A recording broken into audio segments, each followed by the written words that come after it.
Welcome to the channel both feared and revered by man and beast, the heliosblog. Today, Jordan Peterson versus Piers Morgan. This should be a good one. Let's get into it. Reason's difficult.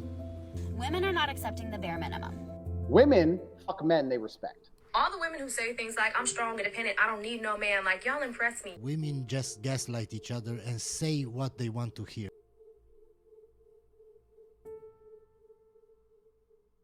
One part of it. Can you believe it's a year? And what kind of reaction did you have to that interview? Because some of the clips went... And safety at the cost of existential adventure, that is not an advance. Now, I think, being optimistic like Pinker, that we could have an adventure. We could have our cake and eat it too. Let's put it that way. We could make the world an abundant place, and there would still be room for an adventure for everyone. But I think the existential or the enlightenment types like Pinker, they make a mistake when they presume that mere material well-being is sufficient to provide people with the meaning that's necessary to offset the fundamental existential uncertainty of their lives. You know, we're mortal creatures, and we're prone to decay and to the loss of everything that we have, even Indeed. if we're rich. And you need a meaning that offsets that. And I don't think the Enlightenment types have done a good job of addressing that at all. They don't really understand, or they refuse to understand, the depth of that spiritual longing. Am I angry? No, I wouldn't say precisely so.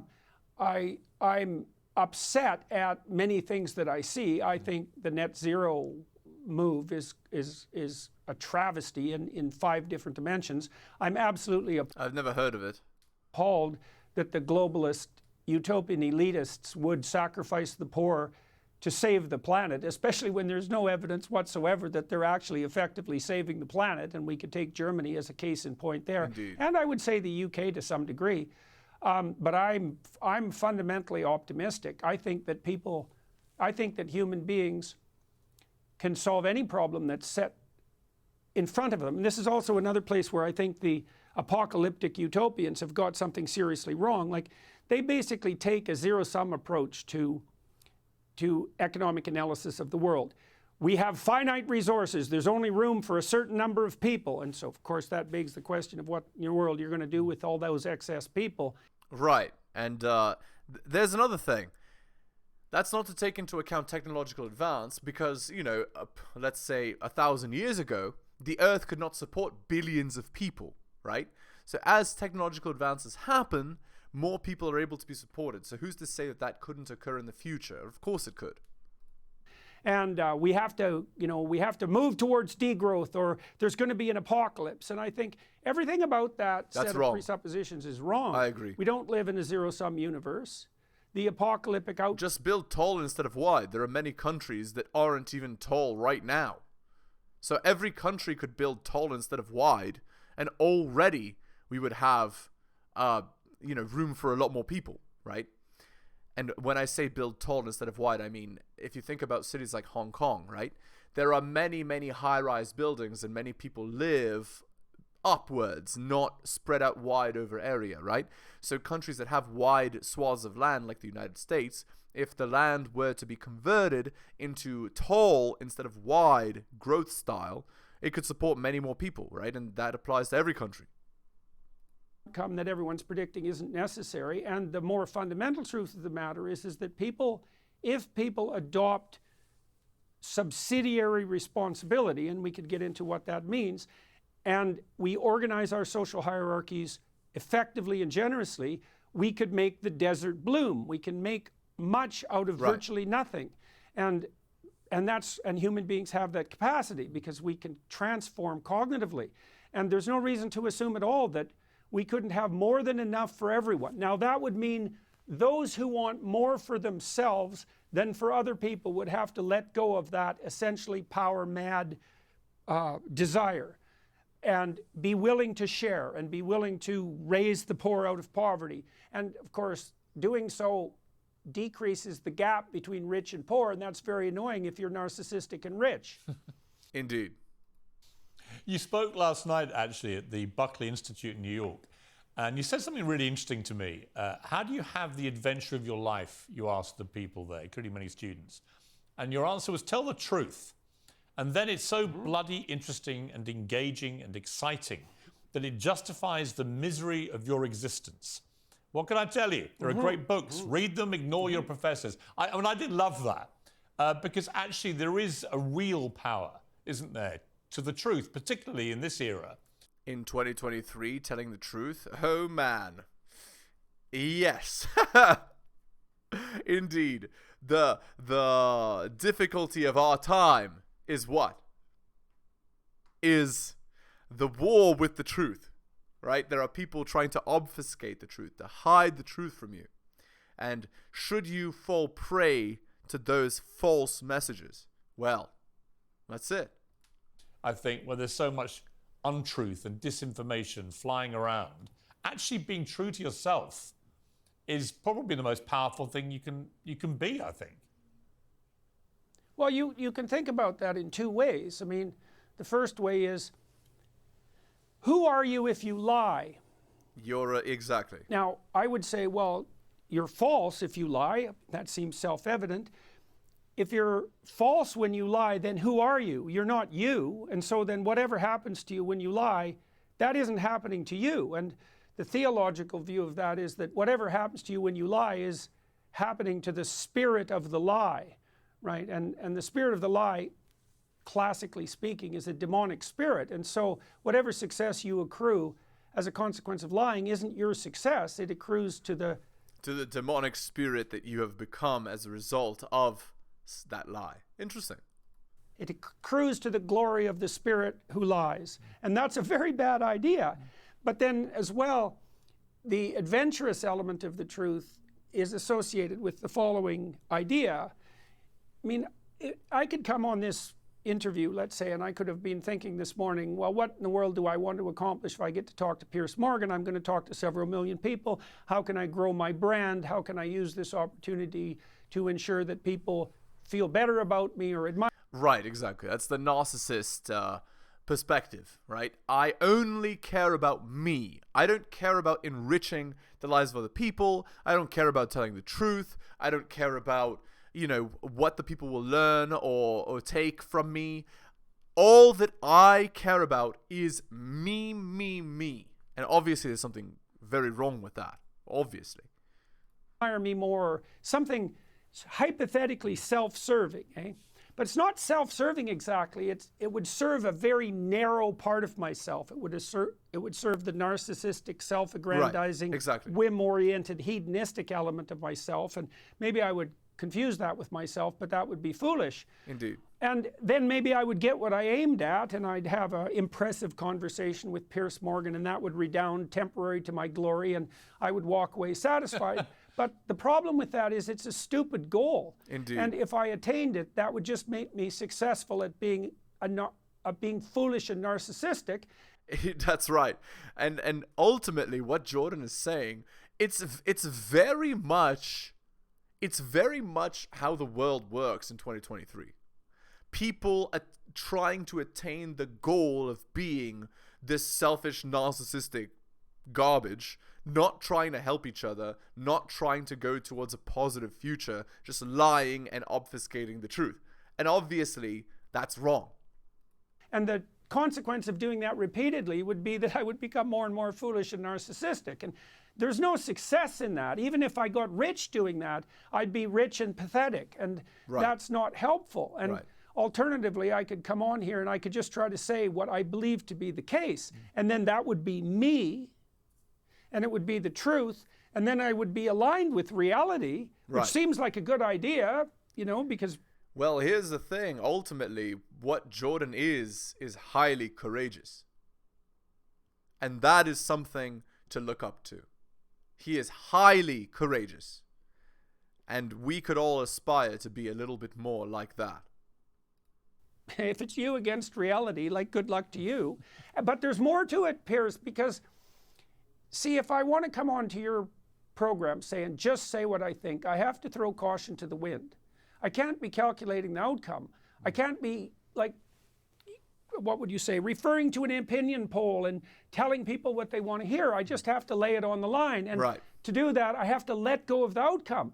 But the cool thing, here's the cool thing.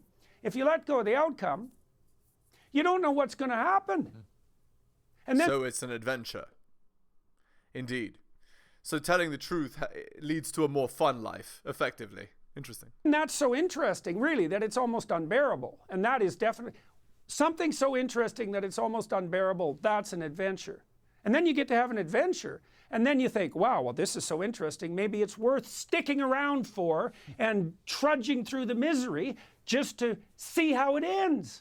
And I do believe that you capture that in a relationship with the truth. Yes. I truly believe that. I No, don't I mean agree. that mystically even. I agree. And what's fascinating, actually, is that whenever I've interviewed you or done your podcast, and I'm feeling it again now, I agree with so much of what you say, but that's not really the point. I believe that you come from a place of authenticity. Right. And I think there are other people like that. Joe Rogan is another He's genuinely trying to actually tell the truth, and he's not trying to screw you over.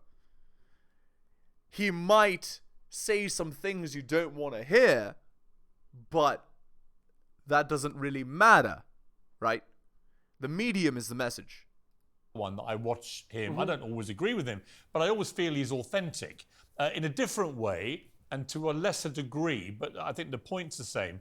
Someone like Andrew Tate, I can see why he resonates so much with young men in particular, because much of what he says, they feel fills a void in their lives where they feel oppressed as a group of people, and he gives them a sense of empowerment. So I get that. And it's interesting that I cite the three of you because Gavin Newsom, who's the governor of California, and many think may end up being the Democrat nominee for the presidency next year, he said this. He said, I have a very serious conversation with my eldest daughter about the chat bots on Snapchat. I really worry about the misinformation, disinformation about what's happening with our country. But I really worry about these micro cults that my kids are in. Ah, yes. Oh my lord. It has begun, ladies and gentlemen. The fight of our time. Yes. Micro cults. That's right. Terrible, horrible people telling the truth, trying to help you have a good life. No, don't listen to them. Listen to Kim Kardashian. And so on. Listen to me. I know what's true. The truth? No. I know what's best for you. Disaster. I say micro cults because I don't know if there's a better way to describe it. My son is asking me about Andrew Tate, Jordan Peterson, and then immediately he's talking about Joe Rogan. And I'm like, here it is, the pathway. And when I read that, I sort of laughed because I thought, what pathway do you think that is? Yeah, exactly. What pathway do you think that is? Where are they leading the kid? Are they leading the kid towards his own destruction, or are they telling him, work out, resist the narrative to be a weak loser, tell the truth, try to be successful in the world, fight for what you believe in? Oh, so bad, so horrible. Micro cults. Bad. No. Be a womanist. Be I don't even know what to call it. A wokeist. Follow the woke religion. They know better. Pay reparations for the sins of the past. That's what matters, not the truth. Disaster. Well, that statement was unconsciously comical in 4 dimensions, which is pretty remarkable achievement as far as I'm concerned. I mean, first of all, anybody who talks about misinformation and disinformation, that the misinformation and disinformation that other people are spreading, is they immediately invalidate themselves as a serious observer in my... Right. It's not misinformation. Like, Jordan actually tells the truth. How is that misinformation? Is it because the information you're supposed to hear is a lie? Is that why it's misinformation? Viewpoint, because they're basically arbitrary censors. I mean, Right. It's not as if we have some stellar and completely omniscient manner of distinguishing truth from falsehood, which is why we have free speech, so we can hash things out. And if people are foolish enough to believe that there's some straightforward way of identifying the purveyors of mis and disinformation, which I agree entirely. Who are you to say that what I'm saying is false? You are not an omniscient observer. No, that's right. I didn't even consider this perspective. But yeah, who are you to say that what I'm saying is wrong? which is what the UN insists upon now, then they are in fact identifying themselves as the prime purveyors of such falsehood, I would say. Then the micro cult comment, that's just ridiculously funny, because if you are daft enough to think that Joe Rogan is a micro cult, you live in 1995. Joe Rogan is not a cult leader or anything like that. Rogan is the most powerful journalist who's ever lived by an order of magnitude, and if you don't know that, you're just not in the modern world. Know. Yeah, right. And young people are in the modern world, and they know that Joe Rogan isn't a microcult, and Gavin Newsom might not know that, but that just means that he's behind the times. He's anachronistic enough to be deluded. So that's pretty damn funny. And then the next part that's funny is that maybe if Newsom had a clue, he'd be curious about why his own children are interested in these micro... Yeah, why are your own children interested in these people and not in you? That's the question to ask. What do these people have to say? Right? Oh, they're evil. They don't believe what I believe, that we should all be woke bots. Oh, they're terrible. Awful people. Worst people on the planet. Cultists. Cults, and exactly what it is about, let's say, Tate and Rogan and I that are grouped together, even though it's a strange grouping. I mean... Very strange. They really... Jordan literally came out and said he doesn't like Tate and how he uses girls. Tate doesn't really care about anyone except for himself and making his own money and being narcissistically rich. It's very clear. He's the what? The id personified? And Joe Rogan is just genuinely curious. He's not even out, like, maybe he was out to make money, but all he did was talk to people. Ooh. And he has some views that are maybe not the average person's views. He's a bit more out there in what he actually believes. Ooh, so bad. Oh, they don't believe in, like, woke religion? Uh-oh, must be an evil person. Like, disaster. I'm not particularly happy to be grouped with Andrew Tate, because I think that there's some elements about what he does that are quite reprehensible, but that we could certainly talk about that.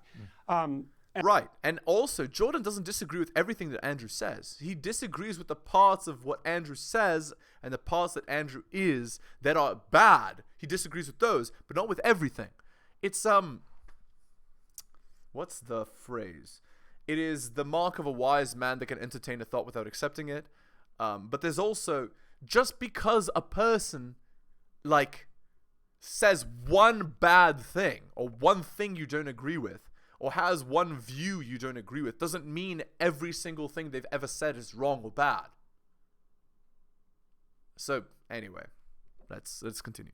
And so, there should be some curiosity on Newsom's front, trying to figure... The principle is... Just because a guy said 2 + 2 is effing 4 doesn't mean they're wrong.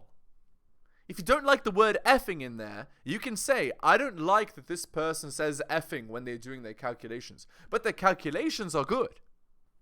You see? That's the idea. You can say one bad thing, and these woke, like, bots will go, oh! Throw them to the wayside. Burn them at the stake. Worst human. You've said one thing I disagree with. How dare you? Meanwhile, they are clamping down on the thing that makes us human, which is our ability to talk.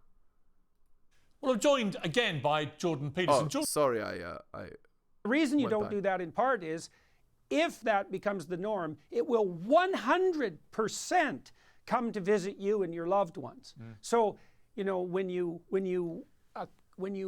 attribute to someone else the right to the presumption of innocence and due process, you are simultaneously, absolutely accruing to yourself that privilege and right. And we have to remember that because we're all stupid, we're all fools, we all do stupid things. And so we need careful protection for our own fragility and foolishness, and presumption of innocence and due process is part of that protective structure. Yeah. We sacrifice that at our great peril, even though it's so enjoyable to do so. Right.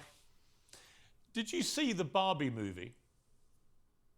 Not yet, not yet. I plan to see it this week. I want to see it. From what you've gleaned about it, read about it, heard about it, it mentions the word patriarchy, I think, a dozen times or something. Disaster. Oh yeah, patriarchy. There's no doubt the whole theme of the thing is that, you know, you don't really need men anymore. No, men are terrible. Like, what have men ever done for the world? It's all been women. Who run the world? Girls. Obviously. Well, okay. Let me be the devil's advocate. Esther Villar, in her book The Manipulated Man, has described how girls have, for many, many, many years, certainly decades, if not centuries, have basically manipulated men into doing what they want, right? So, girl doesn't have to, you know, put gas in her own car, she doesn't have to drive, she doesn't have to do anything useful, she just has to manipulate a man into doing it, right? And marriage is effectively just a chain that allows the woman to manipulate the man into even more, right? So, by that estimate, by that logic, one could say women do run the world. How? By running men, right? Okay. More women. You can have everything you want without these ghastly people. And we need to completely dismantle the whole patriarchy. Men are terrible. Have a matriarchy, right? Where women run everything. And we already have a matriarchy. 2023 is a matriarchy. Oh yeah, that'll work. Run beastly men. I mean, this war on the patriarchy. What are your thoughts on that? It's very stupid. Well, I would say the online world in many ways is a matriarchy. Yep. Agreed. And the reason I would say that is because the online world enables female form antisocial behavior. Right. And females who are antisocial use reputation savaging, bullying, and exclusion to gain their narcissistic pathway forward. There's a very well documented psychiatric literature on female antisocial behavior, and the online world has Girls don't fight with fists. Girls fight with words, with manipulation, with exclusion. Many of the elements of a matriarchy, and so, yeah, well, there's the matriarchy for you. And I mean, I'm not saying it would be worse or better than the patriarchy, although the patriarchy it's a foolish concept to begin with because it's such a radical oversimplification. But the idea that if we just replaced a hierarchy of men with a hierarchy of women, or no hierarchy at all, I mean, if you think that, you're so foolish that you should be put in university and educated by people who know what they're talking about. Of course, we can't do that in the universities anymore either. Yeah, exactly. That's the irony. The irony is that people literally, in 2023, they go to university to be brainwashed. It's brainwash school. You don't learn anything unless you, unless you take a legitimate STEM degree. You don't learn anything. You learn men are trash, women are great, go, sleep around. Men, and women should be men. That's what you learn. And patriarchy is terrible. Like, what? Not only this, you have to spend $40,000 US to do it. It's like a stupider thing you could not imagine. Only an idiot would agree to it if they knew what they were getting into. But of course, they never do, right? And why don't they know? Well, they don't know because you're supposed to go to university to get educated, right? And the opposite happens. So it was extraordinary on universities that Harvard University has just been voted the worst in the world for free speech. Almost like it doesn't exist at Harvard. Worst in America, I think it was. I mean, how can it be that Harvard has become this barometer of the enemy of free speech? Disaster. Well, it took a lot of work to manage that. It took decades of something What's it called? Subversion. approximating foolish conspiratorial maneuvering to manage that. I mean, you got to ask yourself, is Harvard a university or a hedge fund? I mean, as a massive endowment, Now that was hilarious. it seems to me very often that the university is just a sideshow for the people who govern the Harvard's economic affairs. But that aside, it's taken a very long time to let the woke mob and the progressive propagandists take over the university systems, and Harvard's in the forefront, and so they managed it a little earlier and a little better. And I say that, by the way, with absolutely no satisfaction. I worked at Harvard in the 90s. I was a professor there from 92 to 97, and I loved it. And it was one high-functioning institute at that time, man. It really, really... Yup, where it produced some of the smartest people in all of human history. How the mighty have fallen. We literally get to live in an age. Where right now, 2023, you cannot get university educated anymore. In almost all subjects. They're almost all dead because they've been infiltrated by this corruption, and corruption is a perfect word. These false idols that you now have to worship. Guys, it's really not good. All right, let's end the video there. Hit the like, hit the sub, hit all the notifications. Drop me a donation like Hunter M, Adrian R, Tom M, Bobby, and Dylan H. Shoutouts to you, most recent purchaser of Strategist Guide to Seduction. Shoutouts to you. Of course, buy my books at bit.ly/heliosbooks. Thank you, Dylan, once again. If you're interested in coaching, send me an email. You can, I'll slot you right in. Also, my Patreon is patreon.com/theheliosblog. Thank you so much for listening, guys, especially if you listen to the end. I really do appreciate it. Take care of yourselves, and I'll see you next time.